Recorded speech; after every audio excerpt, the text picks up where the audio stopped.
Like yeah, we got a lot of entries in the Carver County Fair. As long as it doesn't destroy my flowers inside me today. That's awesome, because he's looking for more people to submit things. There's a lot of stuff at the Carver County. Yeah, I know, it's a great Fair. fair, yeah. I didn't want to displays. I was like, actually, I am, but as long as it's in the place, hail all over it, and there's petals left. Because I didn't want to come tonight. Right. You want an extra? We'll see if I come wearing a Grand Champion sash.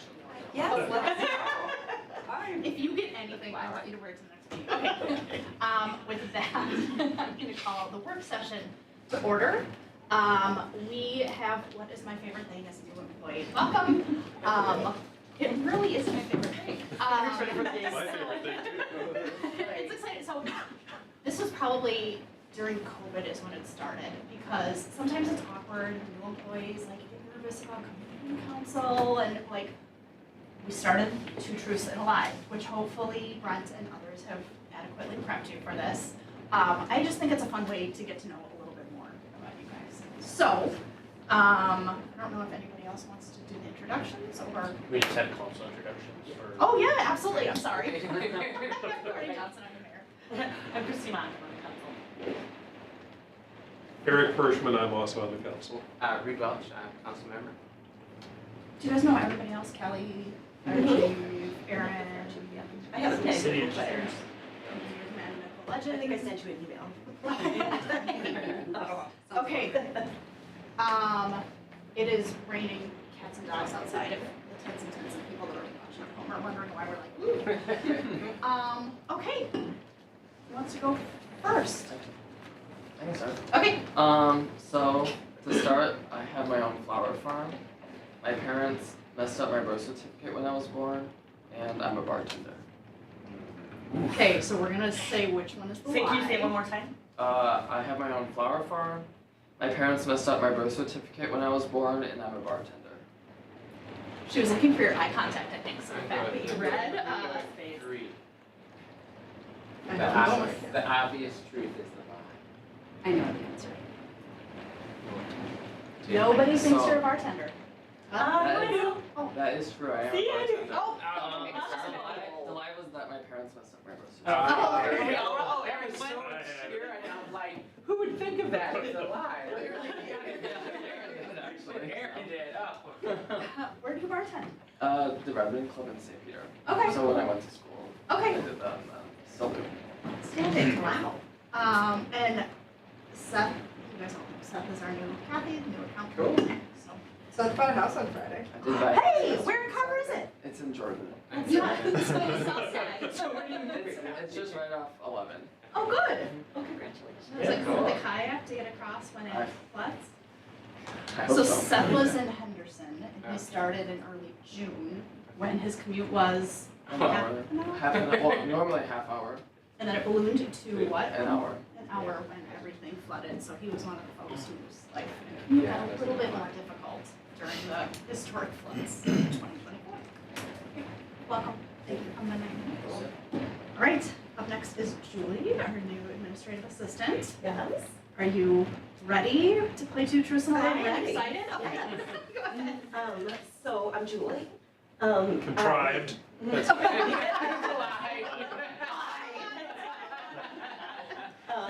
I married my high school sweetheart. I love horses. And I can wiggle my ears. Ooh.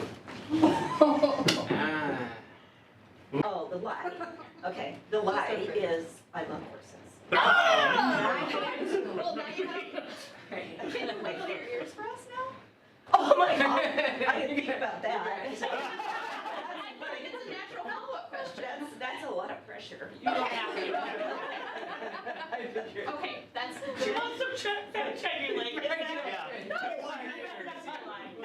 Maybe under different circumstances. Okay.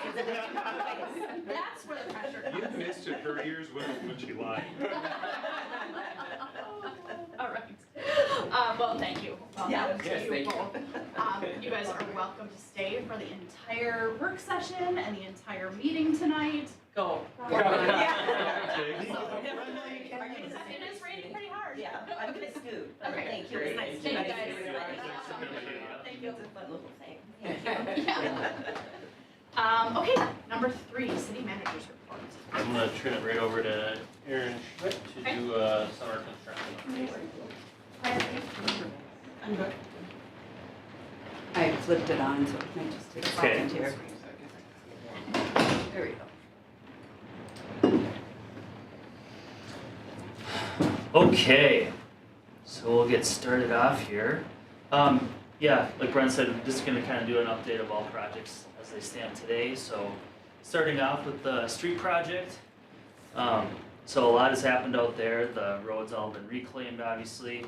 They've been working on the curb and gutter replacements for the damaged curb pieces that are along the project. They did the gate valve box repair work. They've gotten that started. There's a few more of those to do yet, but they're on a good start on those. Starting to work on the pedestrian ramps. Probably biggest next step is they're expecting to get into the neighborhood street sections, which is the mill and overlay.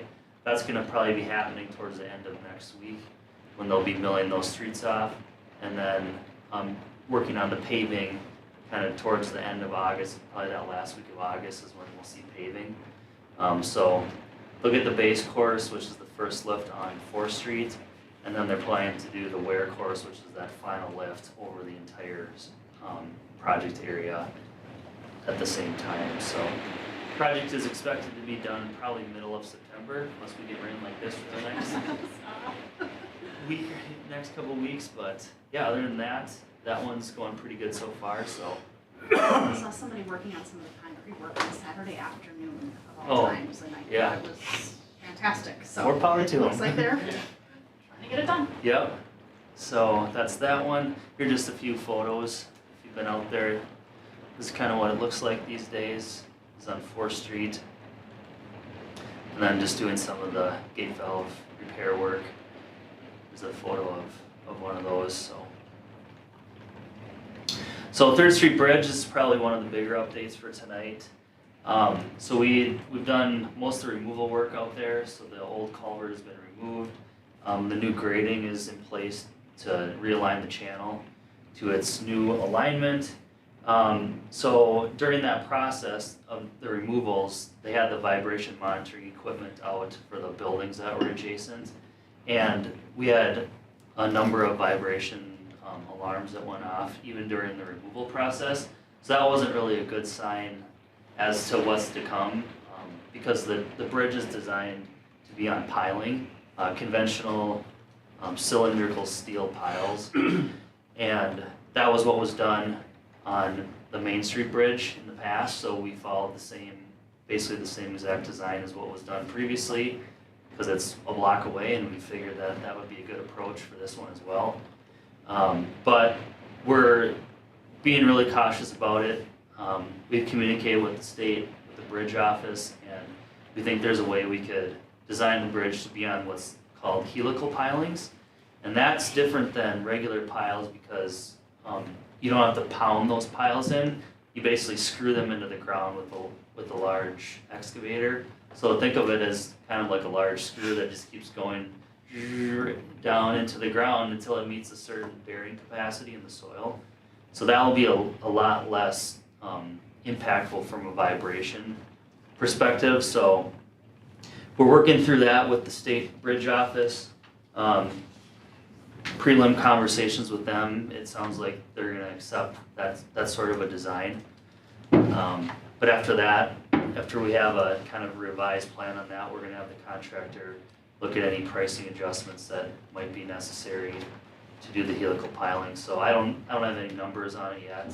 I'm hoping that it's gonna be a no cost alternate or a change, but again, I'll have to update you all once we actually have a design that will be able to be reviewed by the contractor. So if all goes well, we'll have that resolved and we can start the bridge construction here by the end of the month is the plan. So fortunately that one didn't start off great, but that's what we're looking to do at this point. So any questions on that? If we're not gonna be able to start construction until the end of August, where does that put us for completion?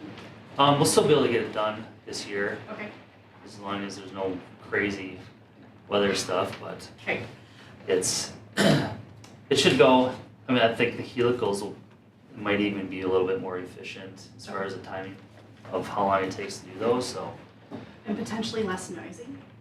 Yeah, Okay. yep, it will be less noisy. It'll be like just a regular excavator operating. That's what screws them in, so Okay. there won't be that pounding Yeah. noise that you hear with piling operations, so. Okay. The contractor that we have for this project's able to do that kind of helical. Yep, yeah, SM Henches is a good contractor and they have the ability to do all those, so. Okay. And then looking into your crystal ball, is there anything that we need to share with the Scott County crew anticipating the same needs for the Merriam Junction Trail project? It's a good question. That's quite a bit further away from the buildings, you know, these buildings are pretty close, so Yeah. they're gonna be out in the river mostly and Okay. on the other side of the levee. I mean, we could definitely let them know, but, They're aware of, they talked about that at the previous meeting. oh, they did. Okay. All right, those are my questions. Go ahead. Just from an engineering perspective, right? If we were getting vibration concerns, like you said, just excavating, obviously having a pile driver pounding it was gonna cause significantly higher vibration. So you just think there's no, it's just not safe or not worth the risk to try and go with the current plan, right? That's what we're thinking now. I think what we should do is, let's let this process play out here. If we see all of a sudden there's some like astronomical pricing increase due to this, then we might have to have another discussion, you know, do a risk evaluation at this level, but at this point, I think we just kind of let this go and see how it all plays out. Okay. For what the change order would be. Like I said, hopefully it's a minimal price adjustment if anything, so. Okay. I haven't been made aware of any concerned property owners since we've come up with this potential solution. Have we had any further comments from anyone? No. I don't think so. No. Okay. Okay, so nothing really fun to report for pictures, just kind of the realigned channel, but not a whole lot else going on, so. When you're saying realigned channel, does that mean it's gonna be more 90 degrees to the road versus? Yeah, there was that large Yeah. like angle, Yeah. so we straightened the channel out so it was more efficient. Super, okay. Yeah, so and then that'll set ourselves up for the levee project in the future. Tower 2 recoding, that's going really well. You've probably seen the water tower. We're estimating like 35 to 40% done already. The exterior has all been blasted and primed. They've already begun working on the inside of the tower, so city staff has done a really good job, the public services team, making any adjustments kind of to the water system as we're working through the summer here, so that's been going really well. And hopefully we'll have this thing back online here by early September.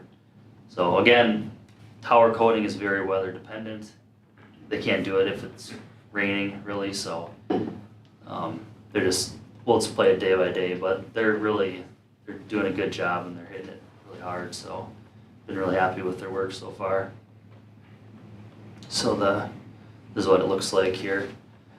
I think this was last Friday when these photos were taken, so it's already, like I said, it's already been primed on the outside and they're starting to work on some of the inside components already. And then water treatment facility, filters 1 and 2, that rehabilitation's completed, so 1 and 2 are back online, so we're making water on all 4 filters right now, which is really great. Considering it's summer, water demand has actually been pretty decent. We haven't really seen those huge spikes like we have in the last couple summers, so this rain helps that too. And obviously, you know, having a wet time here when the tower is offline is really good, so all things considered, happy to see that we're making water out of all the 4 filters. And then the plan is this fall, after we're kind of through this peak demand season and the water tower is back online, we're gonna do some more investigations on filters 3 and 4 to see if there's anything that got compromised in the under drain system for 3 and 4.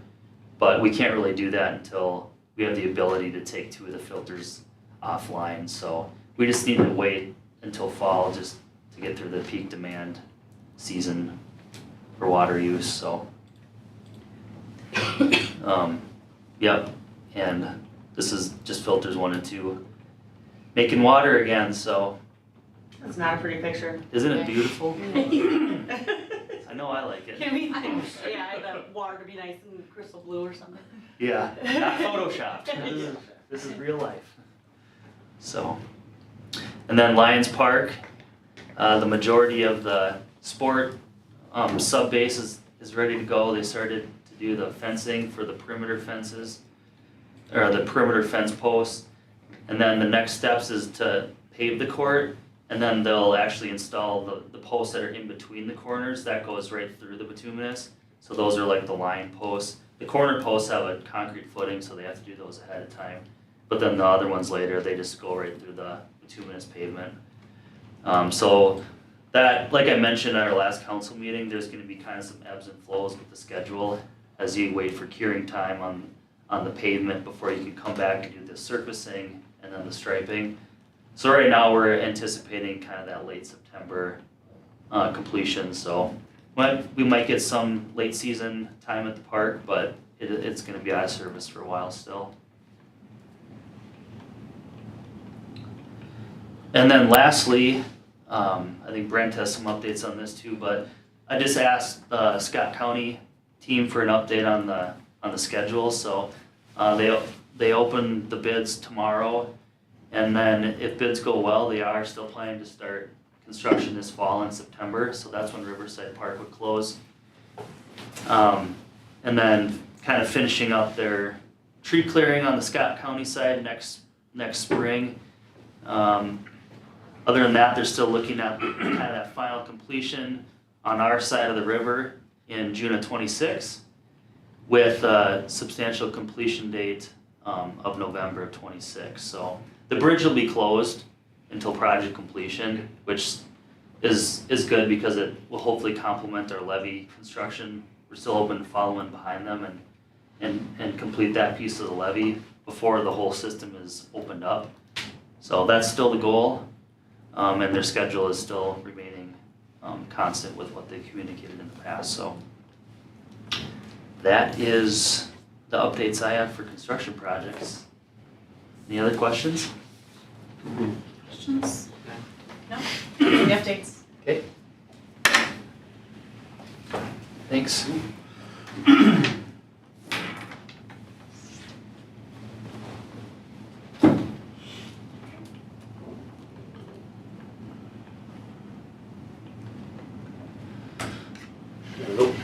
So we got through Erin's update this morning. Lynn and I went to the county courthouse and did the first FEMA request for reimbursement from the 2024 flood event.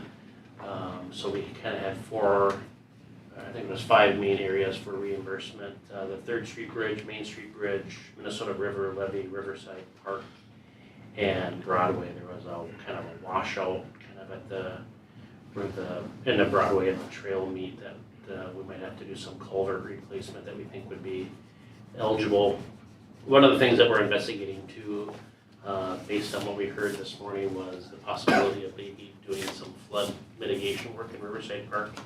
I remember the concern the council had related to erosion, and so there might be a possibility to perhaps maybe armor that or do some other type of work that might prevent Riverside Park from being damaged in the future. So it's a unique circumstance that we haven't been in for probably 10 years, so it'll be worth the effort.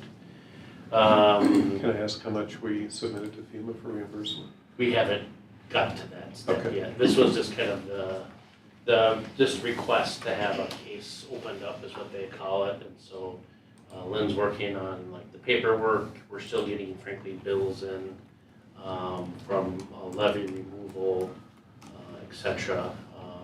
I think Paul and his team are looking at getting costs to do that potential culvert replacement along 6th Street, but along Broadway, kind of near where that last house is. There's a kind of a washout area. Okay.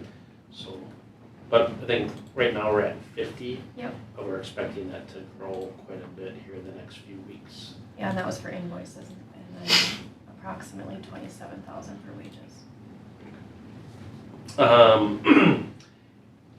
as you may recall, we've been kind of connecting kind of informally with the sheriff's office on this idea of potentially contracting for supervisory support, so that's generally a part of our contract already. And we have a designated liaison, or what we've called a town cop over the years, so think Larry Lassard and Joey Chafin, and right now Joel Dearson. And at least in my experience, and this is kind of one of the reasons why we're bringing this up tonight, is getting some council feedback on this. There's been quite a bit of turnover with that, and at least recently the deputies have tended to have less experience and a higher turnover rate. And so in some monthly meetings that we were having with the sheriff, which included Dana Hardy and Lori Hokanen from Victoria and Chanhassen, when we were meeting with the sheriff, talked about this idea of could we share like a lieutenant, like Chanhassen has their own lieutenant who would be more responsible for updates to the city, communications, presenting to the city council, kind of continuity of not just communications, but patrol services, so that if we, instead of having the commander come in and talk about an issue where, and Mike is great at his job, but Mike's probably not on the road in Carver kind of experiencing what's going on, could we have some more boots on the ground? And so I told the sheriff's office that we were interested in it, but in order to get into the 25 budget, we really need to hustle and understand what that looks like and what the costs were, because we're about to present at our next meeting the first draft of the budget. But before we got that far, I just wanted to do a temperature check with the council to see if that concept is something that you're interested in. Is that gonna add additional costs then, additional time? It'd be both. So think of in the same way like our patrol service is kind of prorated. We get, there's a hole, and then Victoria gets 60% and we get 40%. Well, if you took this lieutenant position and prorated it and said Chanhassen got 70% of their time and Victoria got 20% and we got 10%. Something like that. We haven't discussed any numbers, but you'd be, instead of in one case paying for a patrol position, you'd be paying for like dedicated administration support that we're not getting at the moment. Do we think because we do have Lynn come in and present to us, or we do have our town officers if we request them to come, do we think we need this extra lieutenant to come on an administrative side? I think my main concern is if we're going to be adding something, I would rather have it be like boots on the ground out on the streets rather than an administrative piece of it. We talked as a council before that we felt that what we were having right now, although it was less than we had hoped, was actually doing a fairly good job of patrolling and being in the town when we need them. So when we first, when I kind of think about this, I don't think for myself the admin is as important to me as it would be to have more of a boots on the ground, somebody actually patrolling rather than doing the administrative work, because they can pull a lot of that information for us. They may not come with a face, but they can pull it if we ask for it.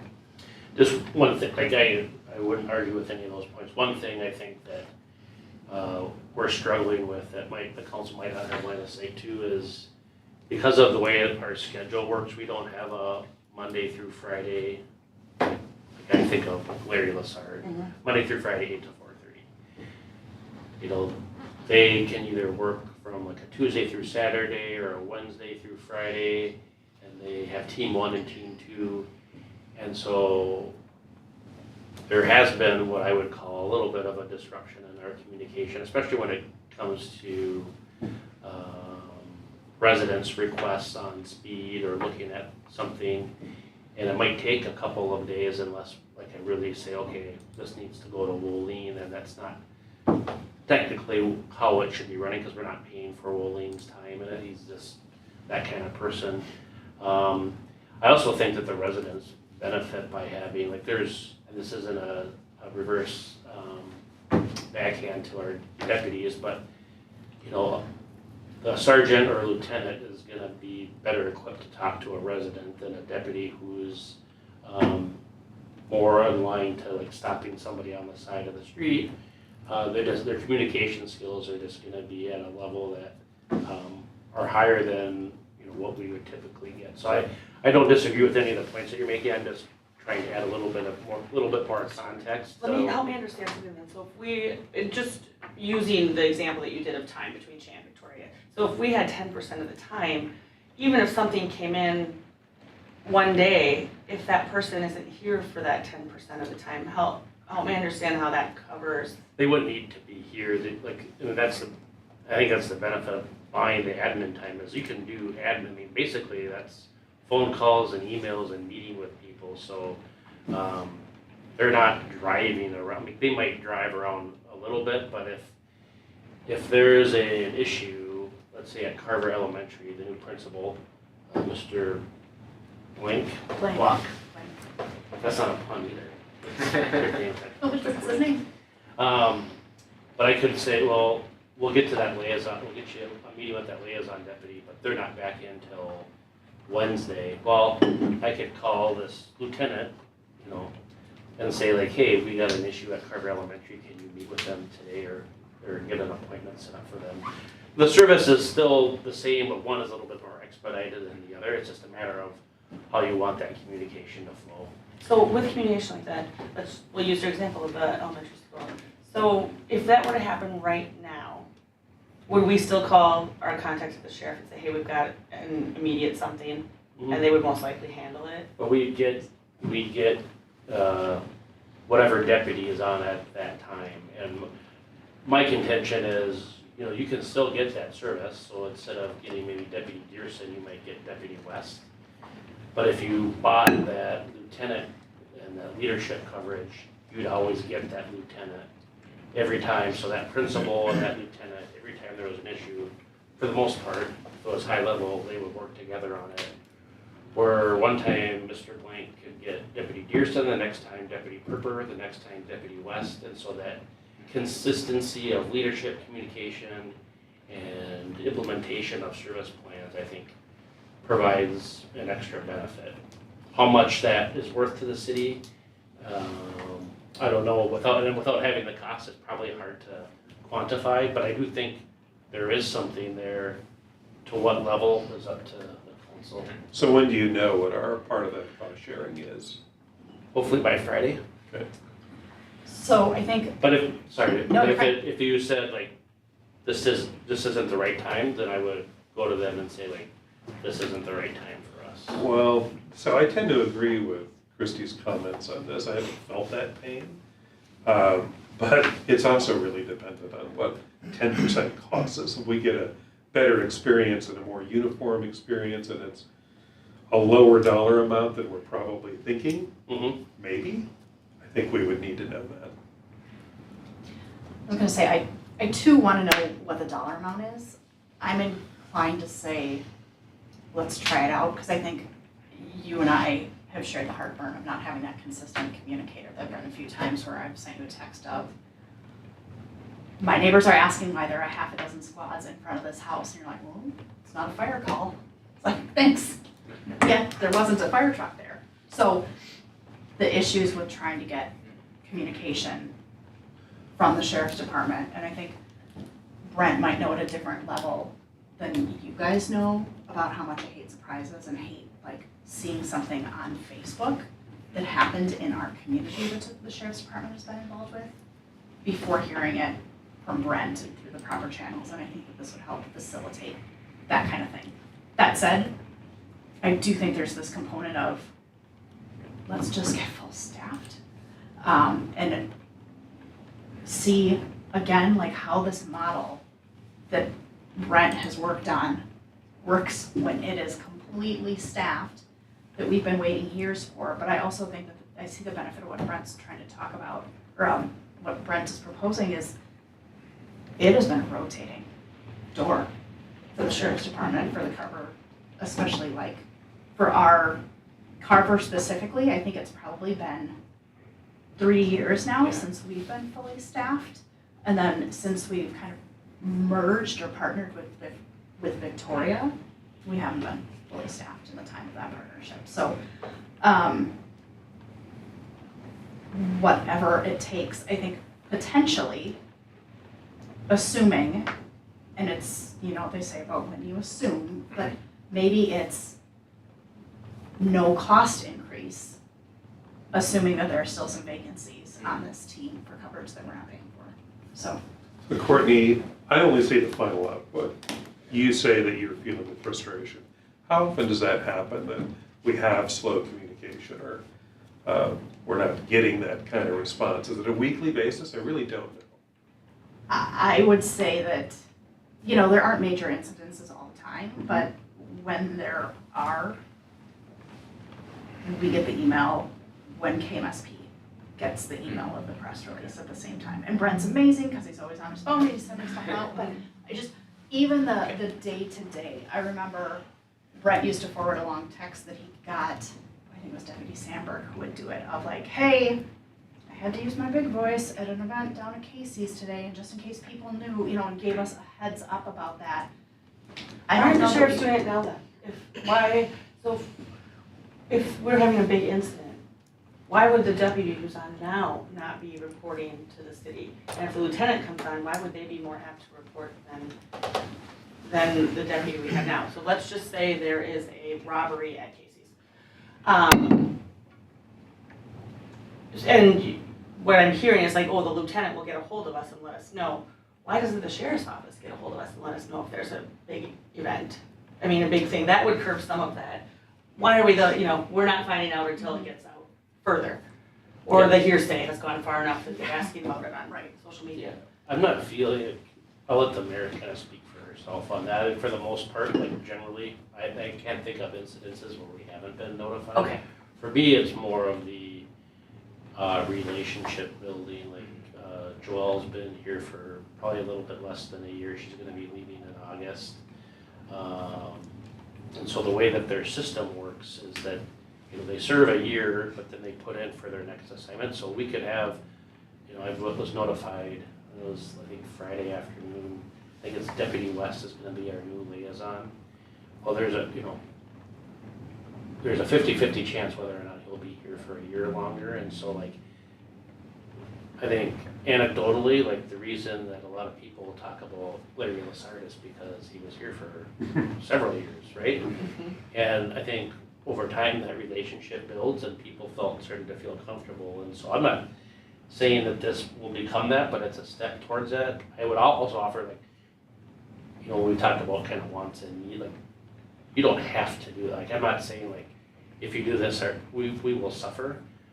But I also think that this is a little bit of preventative medicine where we can start to develop some higher level communications and some of the things that the speech thing I think is one of the things that I think could improve, meaning that, we have Commander Olin here and he did the presentation and they sent it out and they're working on it. But to have somebody who's kind of leading that on a day in and day out basis with that, hopefully, at some point, team of 6 deputies, I think provides an extra level of service. I would, in some ways I compare it a little bit to kind of our team, this will be a little bit self-deprecating, but this team could operate perfectly fine without my position. They can do all the things. We don't say that. But hopefully, this position kind of fills in, the blanks on some things and brings people together. And so, I think that this position does that. Ultimately, I think you're spot on with well, what's the investment and what does that look like? And I think the mayor had a great point with frankly, we're going to probably have over $50,000 in reimbursements this year, if not more. And so you might be able to do this as at worst, a budget neutral, at best, you're still getting reimbursements for unfilled shifts. So I'd at least like to hear them out, and if they can get something together to show it to you and say, hey, if you like this, it means that they come back and say, well, we need you to take a third of that position. That's maybe paid, $120,000, and it's $40,000. Did the math right there. Yes. That's maybe too much, but maybe it's something where they say, hey, we're just gonna try it for a year, and see if you like it. If you do, then we'll, you know, Well, I'm fine Go with ahead. coming back with the dollar amount, right? Because that will be one of the factors, yeah, whether we move forward. I don't want to kill it before we. No, I don't either, that's fine. Those are my concerns for it, but it's better to have all the information first. So I guess my question would be, so like you said, the current setup of the sheriff's office is they potentially switch deputies every year, where if we had this lieutenant concept, that would be more permanent, right? They'd be correct. hired permanently in perpetuity, So it's for right, as long as, right? right now, the Canvas has a dedicated lieutenant. Okay. And what the model that, as I understand it, would be basically contracting that position out to do hours with the Victoria Carver team to provide administration, communications, and operational support to that team. It's hard to talk about this without saying like the sheriff's office is doing less than, so like I'm trying to describe it as a more than. Gotcha. But, you know, doesn't mean that there isn't things that any one of us could do differently that would help the system. Athletic fields at Ironwood Park, Paul Schultz, Eric Madigan, and I met with some turf specialists. We really wanted to give the fields at Ironwood Park kind of a shot in the arm. They're looking a little ragged, just based on resources and probably a lack of a strong maintenance plan for that. And so we've got connected with a company called Room and Bloom that's going to help us come up with a fertilization spray plan and some other pieces that we're going to review. And if it works within our existing budget, have them do a couple of maintenance treatments. There have been here and there some rumblings unofficially that some of the youth athletic associations are kind of frustrated with that field, and the city did spend quite a bit on those two fields. And so just trying to get ahead of community expectations for what those fields look like and kind of meeting that need for the heavy use that you get from lacrosse, soccer, and football. So more to come on that, but if here and there you might get comments from folks mentioning some concerns about the fields. Once we have a plan in place, we'll share that with our youth associations. Similar to that, Jonathan Nelson, Paul, Eric, and I did also meet with a company called Prairie Restorations. I believe the city of Oconee uses them. They specialize in prairie maintenance, and so similar to the Ironwood fields, going to get a proposal from them to do some work. It's a really challenging area. A lot of our equipment that we use doesn't really work with it, that, and so that's frankly one of their maintenance strategies is to do that, cut that by hand. I don't know if they got a little scissors out. Because part of it involves like cutting it and then raking it, and they have equipment that's kind of tailored to do that. So again, kind of similar to the other topics that we've talked about tonight. Gonna see what that costs and how it works within our budget. But if it's something that we can fund within our current maintenance budget for that area, then that's something that we're gonna move forward with.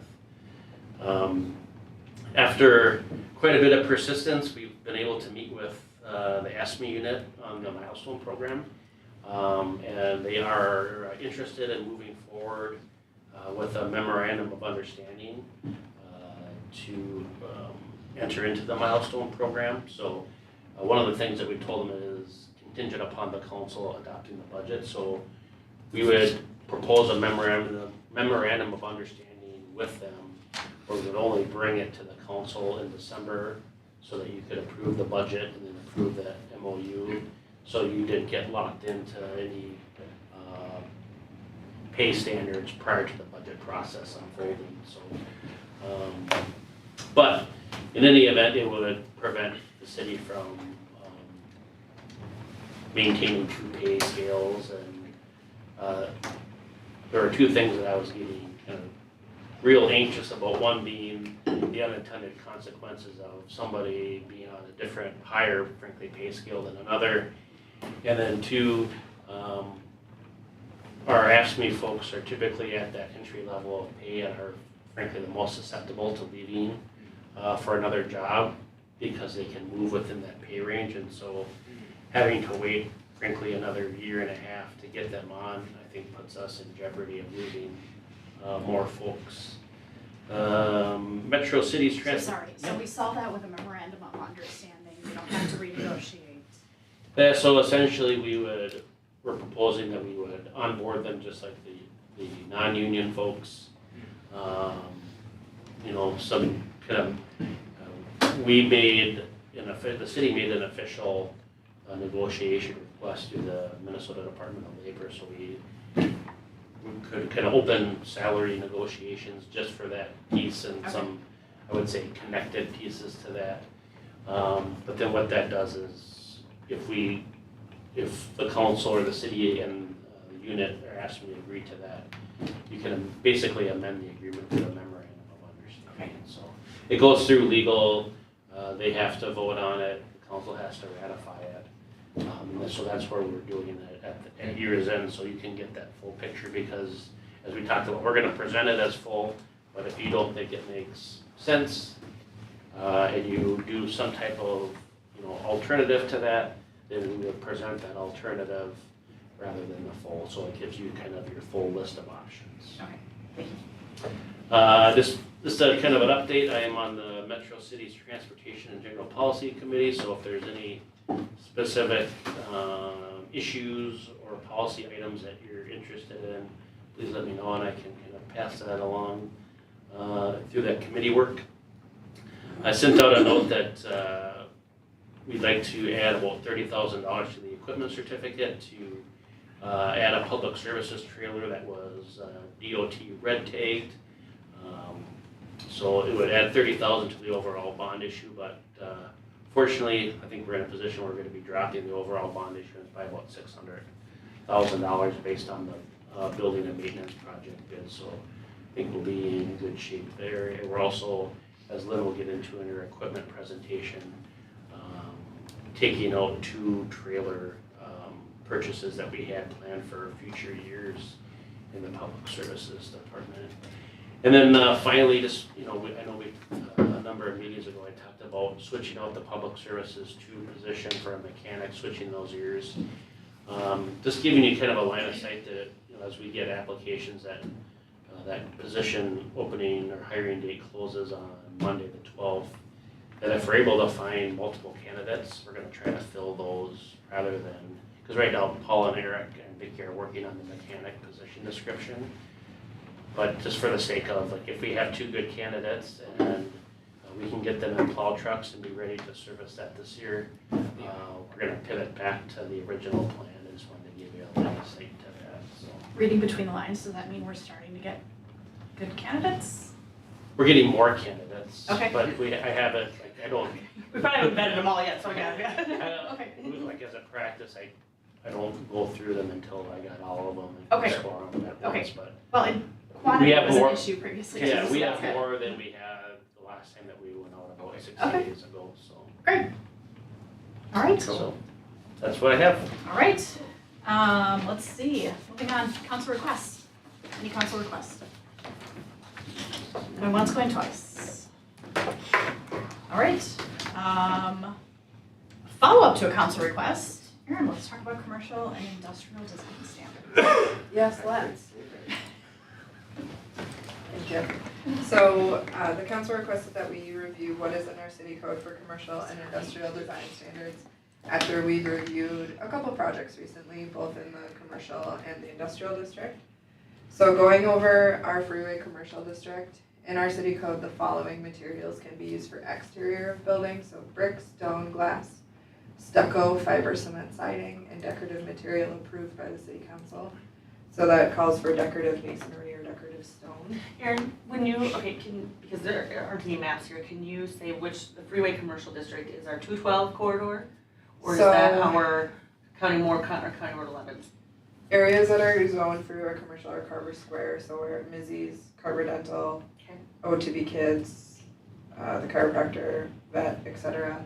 Quick Trip, so the whole property where Quick Trip is, so Quick Trip, Next Steps, Hometown. that's it right now. Flea farm, good one, good call. Flea Farmers Freeway Commercial, and then around it is the commercial industrial. It will be when it comes into the city, yeah.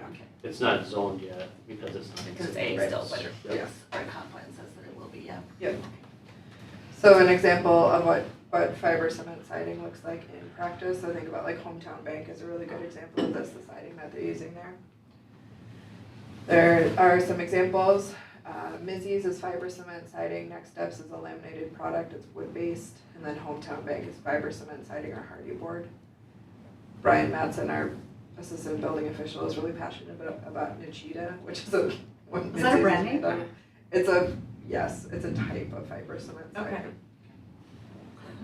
And then our industrial district, brick, precast concrete, decorative concrete panel, architectural concrete block, cast in place concrete, which Lakeview is, stone or glass with metal panels, natural stone wood, curtain wall panels of steel, fiberglass aluminum, stucco, and decorative concrete block. So some examples of what those look like. You'll notice that the exhibit on the right is part of an application that you'll be reviewing at the regular council meeting. So United Properties have proposed this as some facade examples for a project that will be likely guided industrial, so generally meets the intent of our district, but just some additional examples of what we might see in our industrial district. So I'll open it up for questions or feedback. I think this is great, this is exactly what I was looking for. What I think I hear you saying is that concrete tip-up that is just plain is not necessarily a permitted use. Not in our freeway commercial district, no. And to talk about the elephant in the room, some of the information we got from Les Schwab, we've gone back and forth with them. They just submitted their third version of an exterior, and it's closer. It's I'm hoping to make a couple more tweaks with their team before we get it back before council, but the design standards that we have in our freeway commercial district are prohibiting the first version that we saw of that plan. So we're moving forward to get it closer to something that fits in with Next Steps and Hometown Bank. Great. Where I'm coming from this is Next Steps looks fantastic, Hometown Bank looks fantastic, Carver Dental is a gorgeous building. This is our gateway to our community. We've got a charming downtown, but we're not gonna get people down here if they see plain buildings that aren't aesthetically pleasing when they're coming off of 212. So, thank you. This is what my mind is. Here, they look like you. Yeah, so I don't remember what we call this, but what is the provision that says the building next to Hometown Bank has to in some way kind of match or can't vary too greatly from that design? It's got to fall in line so you don't have that disparity between two different kinds of construction. We don't have anything in our code that says, I don't know how you would articulate that well in code language, but it's just the similar building material.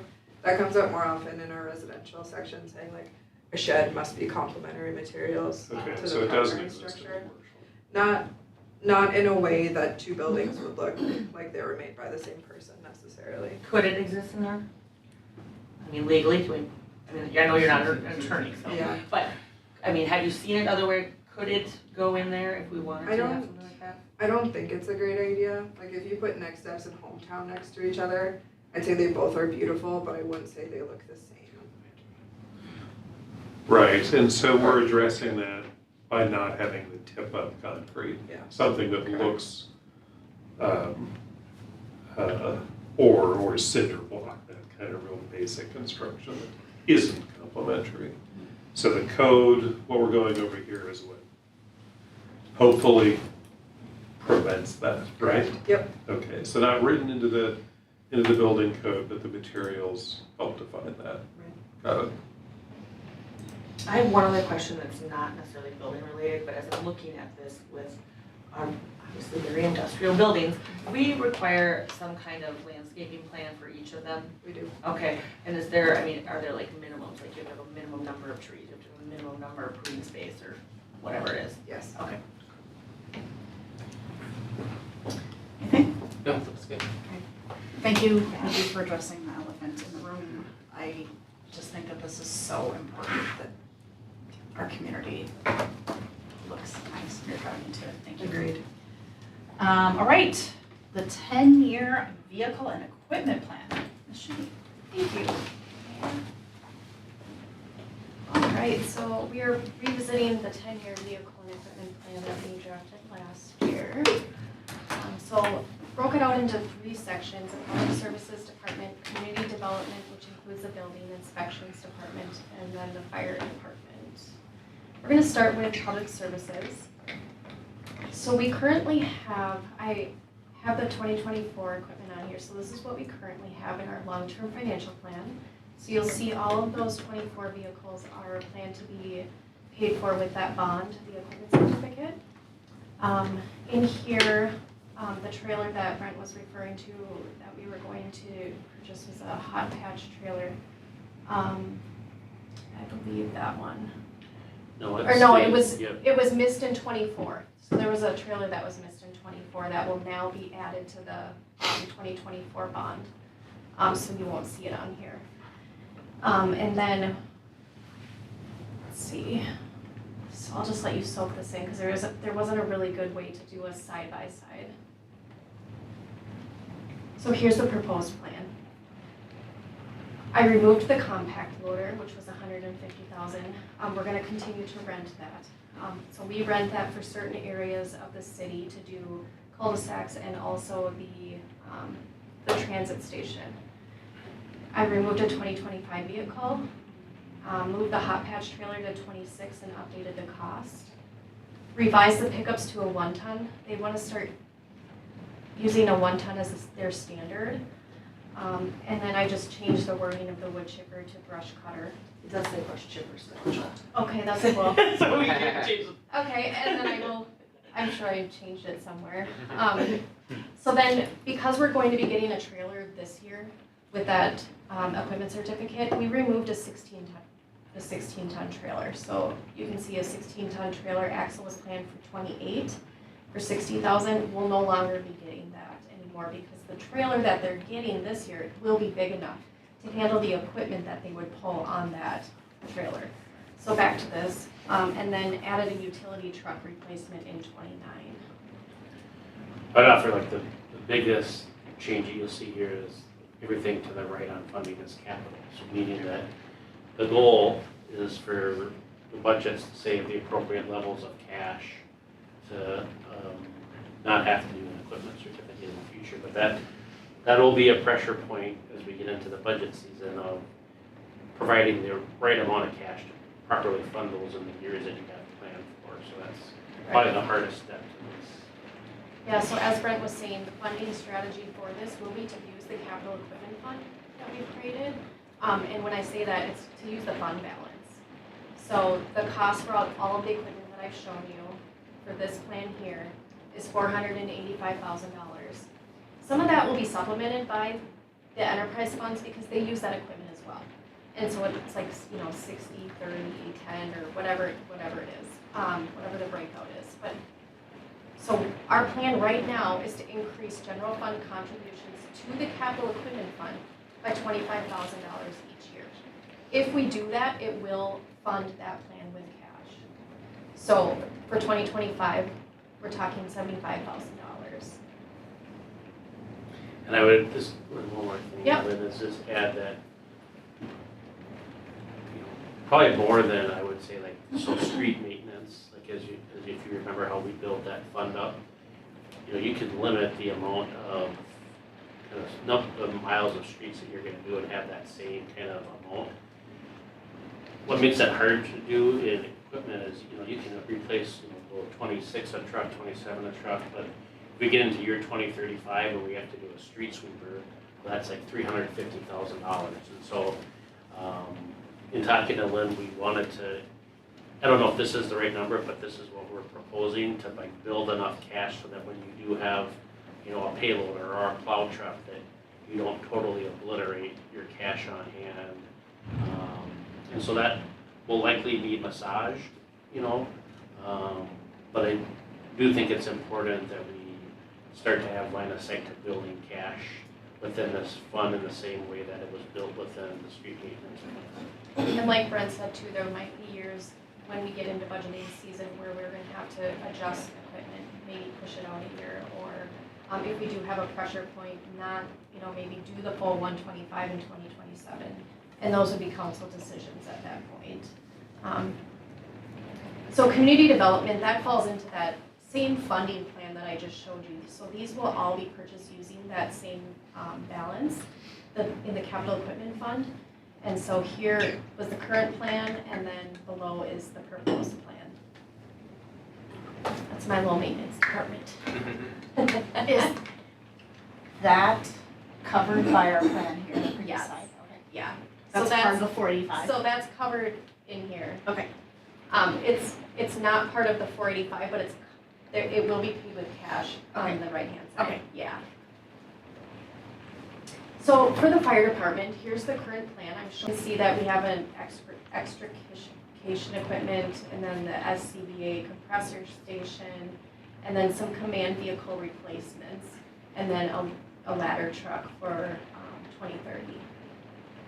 So then for the proposed plan, I'm only showing 25 and on, so the extrication equipment got moved to 26, the SCBA station moved up to 25, and the reasoning for that is because we'll be doing the remodel, and then just the cost increase, that's why it went from 40,000 to 90,000. But it just, in speaking with the fire chief, he said it just makes sense to do that because a lot of the equipment is built into the actual area.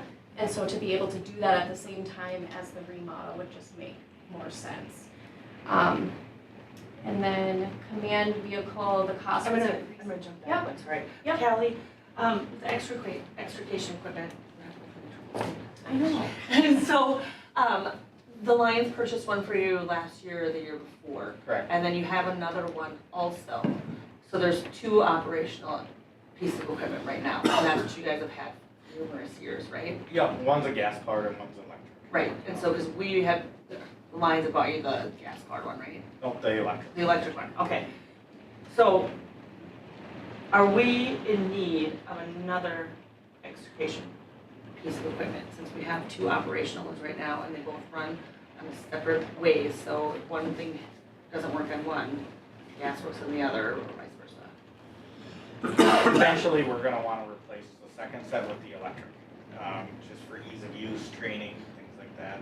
The electric is a lot more efficient. We have that on our first out engine that goes out. The second out engine, if, for say, there was two PI crashes at the same time, that's where the second one, or multiple vehicles where we need multiple sets of tools, that's where that second engine would come in. So, if the equipment is operational right now, the gas-powered one, is that something you look to sell? Or, I mean, because it's not failing right now, right? Correct. Okay. So, like, we auctioned off our last set of extrication tools, what, a year ago or shortly after we did it, or purchased new stuff, so we do auction it when it's done and we sell it. It's still in working condition. Okay. About how much do you think you got for that one on the resale? I want to say, well, he had a tough time selling it. It went to auction several times. I think we got like $1,500 Yep, or something. that's a lot. So, it's not, okay. I do, the air compressor, we just had a meeting with, another company, so the big jump, but I think we're gonna need to be closer to that 70,000. For the SCBA? Yeah, Okay. so don't quote me on that number, but We won't hold you to it. don't hold me to it, but I think that 90 was kind of to cover like the maximum it could be, and I think you guys are gonna be pleasantly surprised when we do end up deciding. So others, so let's just say like Victoria, I mean, they're bigger than us, but they're not the size of Chaska. How many pieces of extrication equipment would they have? I mean, for their department? Do they have two? Do they have three, four? I would say like Victoria's got two, well, so there's several pieces to the set, right? So they, if you think of it, you got like a scissors. Yep. And then you got spreaders, and then you got rams and some of those things. So there's several different parts. So when we talk about extrication equipment, I'm talking about a full set. Yep. So we're talking about all that. So like Victoria and Chaska would probably have two, Chanhassen would probably have three sets. Okay.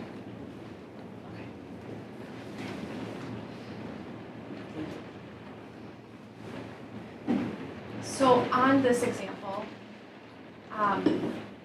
you can see a couple additions from that last, let's see. We adjusted a trailer cost and then we moved a vehicle replacement to 2032. And then we added a tanker replacement. You can see that that is planned to be purchased with capital rather than a bond. And I'll show you the next slide. So for the fire department funding strategy, the intent is to fund all of the equipment as much as possible from the fire capital equipment fund. And then there will be some bonds. Obviously for the ladder truck, we're looking at a $2 million purchase, and it could be more than that. I know that since COVID, a lot of those trucks are going for a lot of money. So right now we have $2 million planned, and then we will apply an inflationary adjustment on that. And then the remainder of the equipment is planned to be purchased with cash. Annual general fund contributions are planning to be increased by $15,000 a year. So for 2025, we're looking at a $30,000 contribution from the general fund to the fire capital fund.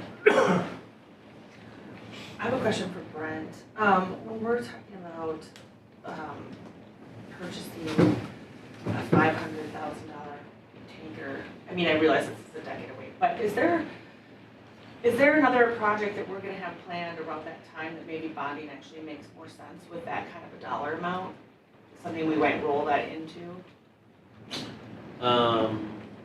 Just off the top of my head, I can't think of something, but that would be our goal. So as we get like closer, I would say like when we get to around like 28, 29, we're thinking about that.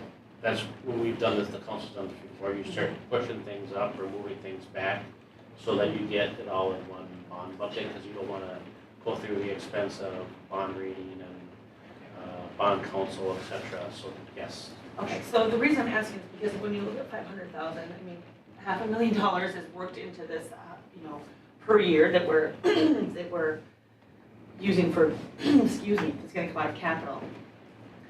The reason I'm asking is if it's something that we think if we plan ahead for it and something we bond with, is it then that we can take that $500,000 out of this capital sort of yearly amount that we're entering so that it matches up with whatever bond we might go out for? Or is it I mean, I know 10 years from now is a really long time to think about it, but the $500,000 is mixed in with all of this, right? So I just don't know if there's something like, if we're foreseeing something else that we might bond for, where even it might come sooner, if it makes more sense to bond for that amount rather than taking it out and just taking it out to put it into capital and sit on it. Well, if you have I look at difference to the fire chief. I look at 2034 as like something for you to think about. I mean, but if the council wanted a specific strategy, we would mirror that strategy. I don't have one that I could give you right now. But seeing a tanker in 2034, it could easily be 2036. Yeah. And so if you tell us how you want that to be strategized, if you want it to be moved up back a year to align with something else, or we can look at opportunities to do that.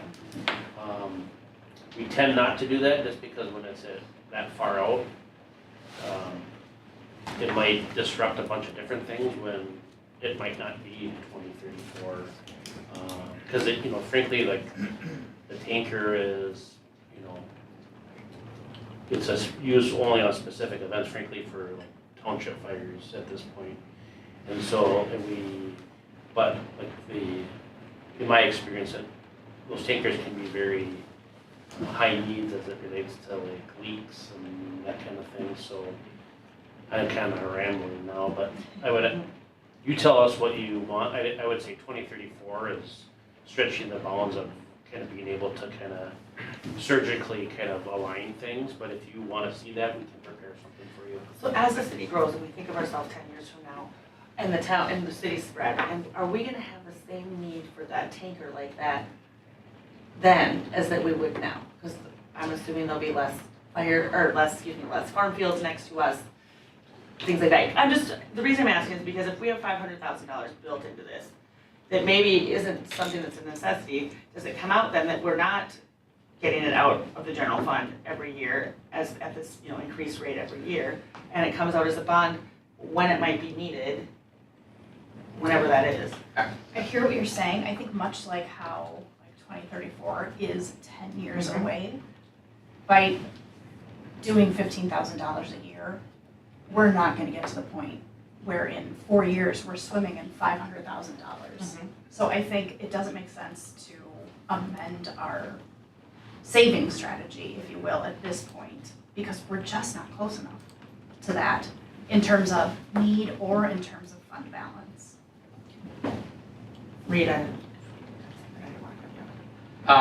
Well, I guess maybe I'm kind of thinking the same thing Christy is, right? Where at some of our other capital projects, we have a more consistent cost per year, right? So you can kind of budget and plan out where, the fire department equipment is obviously much more expensive, but maybe at a less frequent interval.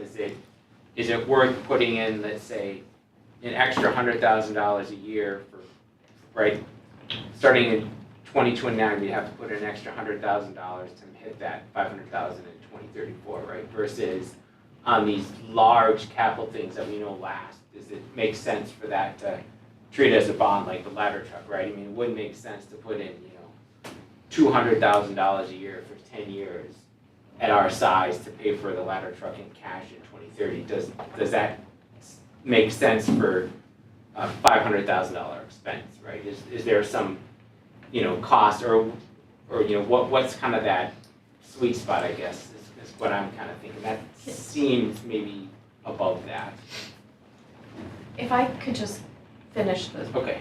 Sure. So Don't finish yeah, anything, yeah. we're just gonna keep it up to you. So this is just a summary. Sure. And then I just wanted to show this one because it just kind of maybe tells a little bit better of a story of how the money just gradually increases from the general fund. So the impact for both the equipment CIP and the fire capital fund, you can see that, how it's just kind of gradually increasing up to 2034. So it's trying, yes, we're increasing the equipment CIP and we're increasing the fire capital fund both.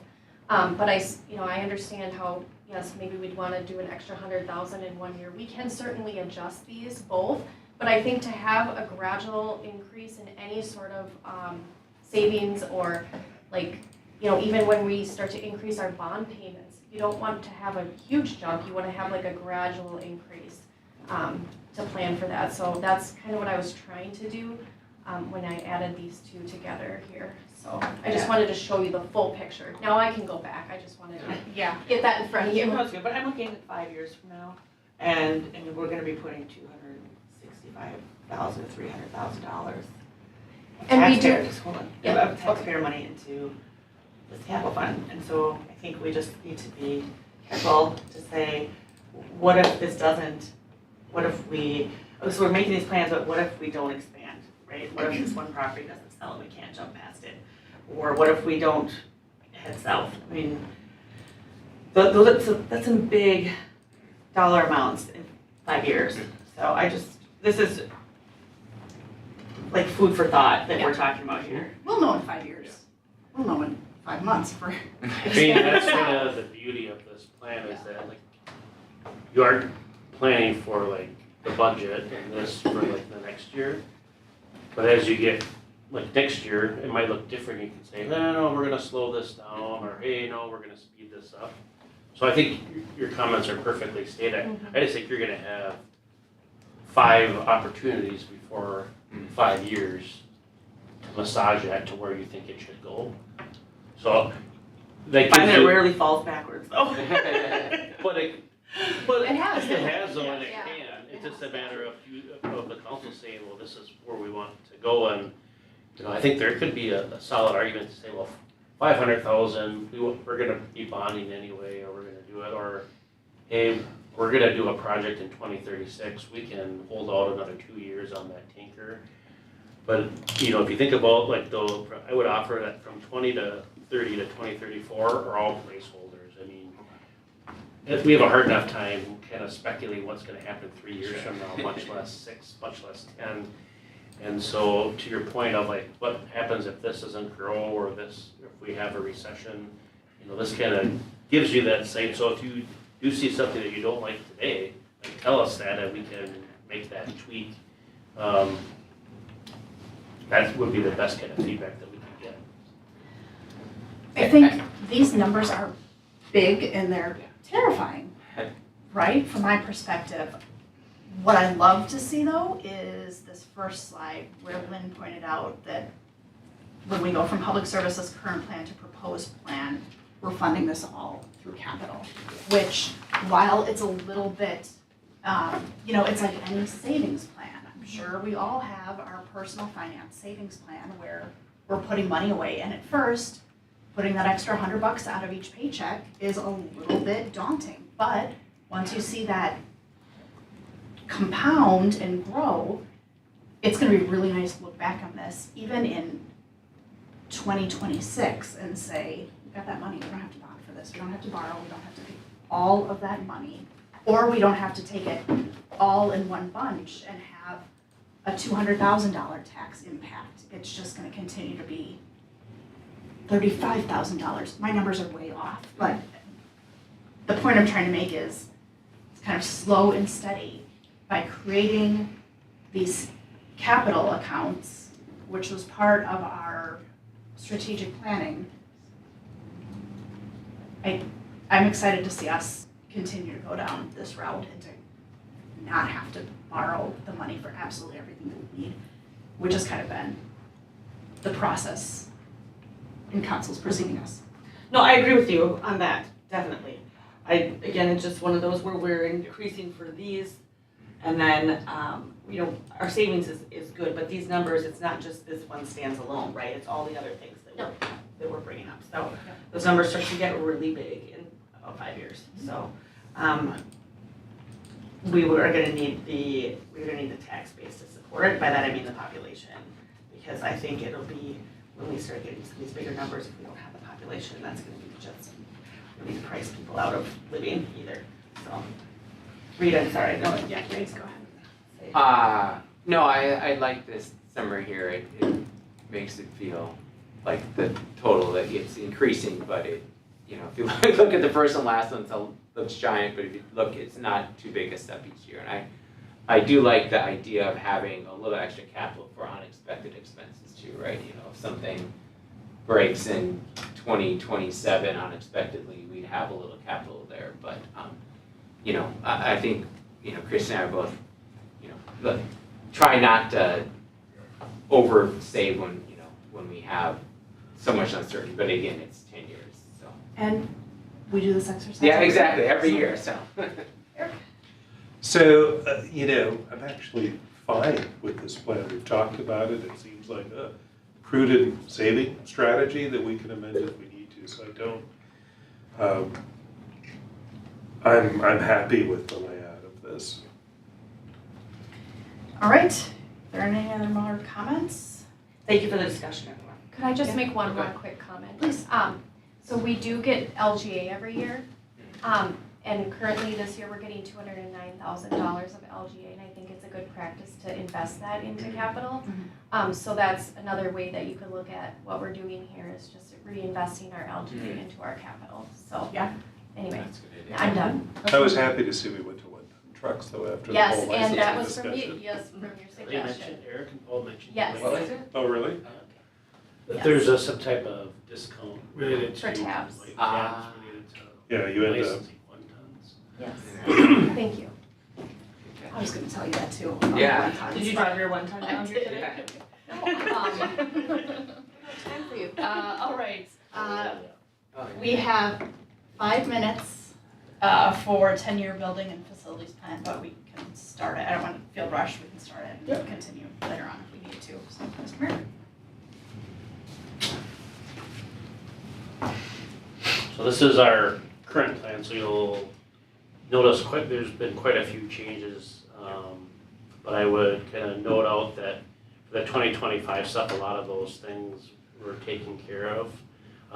But it all kind of frankly a good transition to show you like how things can change in 1 year. So, last year we were looking at this time at self-storage buildings and that addition on the Mueller's property. And, a number of things happened and we have totally changed our point of view and thinking about what that means. But that also means there's some big changes for the council to discuss this year. So as you know, we moved away from kind of that building addition for public services and have transitioned to a line of thinking where building a new facility. This plan contemplates 2028. Based on the study that we had Wool do in 2021, we're looking at a need of about 25,000 square feet. We have about 11,000. That doesn't account for like space that we have at the water tower or the garages or the garage at Lions Park. We have a combination of about 12 vehicles or pieces of equipment outside on a pretty regular basis that can vary by the season. The space study also doesn't acknowledge or contemplate the need for exterior storage or materials storage, which is primarily in the boneyard, behind the building, and then at the future Creekside Park. So moving on, so this is kind of an example. This is kind of the overview or bird's eye view of the existing facility, and then a kind of couple pictures from last week of some of the pieces of equipment that we have stored outside. And then this is our other main building at 113 Broadway, or the old fire station. You can see we have our brine tank in there. Our building inspection vehicles are also stored in there overnight. So kind of a big overview here. Public services facility project. The first thing is kind of finding a spot. So right now we've, as a team, have been looking at about half a dozen or so sites, looking at these kind of key areas, impact to delivery of services, based on where you're located, how long does it take to get, acquisition costs, access to current infrastructure. So is there a road there, are there utilities there? I do think there's, depending upon the overall scheme of things, if we can collate a future water treatment plant, there's a benefit to efficiency of services, looking at future growth opportunities, and then finally location compatibility. You don't want to, hopefully be in the backyard of someone with the beeping and the, providing services at all times of the day. So we're looking at approximately 6 locations. We're hoping to get something in front of the council in 2025 for some type of acquisition, but that would start off with kind of an informal land review with the council during a work session or potentially a closed meeting depending upon the circumstances in the fall of 24. So here's kind of the facilities and kind of a very just rough concept. Think about just having Legos out and you're kind of stacking them. This is kind of conceptually what that could be. And even the 25,000 square feet. I mean, we really have to kind of go back in with the team and involve the council and say, okay, this is what we need, and kind of go through that proof again. But so look, that land review process would take this year and into next year. Hopefully we could be in a position where we did land acquisition in 25. And then depending upon the site, you might have to coordinate some infrastructure development, so street extensions, utility extensions, and so forth. Building plans and specifications, a huge piece of community engagement. This would easily be the biggest building project that the city's had in its history, next to the water treatment plant. Facility construction in 27, and on the outside looking at potential occupancy in 2028. So, giving you a kind of line of sight that even if we started today, we're probably 4 years out. And so, again, concept, if we look back after this is done, it might have gone in a variety of different places. Brent, with the 25,000 square feet that you're saying for that, from the previous plans that we're familiar with, is that phase 1 and phase 2 of what we were? It's everything, yeah. Then something that's not included in the plan, but just kind of giving the council a line of sight. So it was identified in the Wold study that when public services relocated out, that the fire department would assume the balance of the space. And so at some future point, that cost, scope, and year would be determined, but kind of a renovation and right sizing for full-time fire service operations into that building. So I can hit pause there and then we can jump back in if there's a little need to be like. Yeah, I assume, yeah, let's hit pause. Let's do exactly that. I would entertain a motion to adjourn. I'm adjourned. A motion by Councilmember Rush. I'll second. Everybody was second by Councilmember Mock. All those in favor say aye. Aye. Opposed, same sign. Motion passes. Thank you for the second, Christie. You have a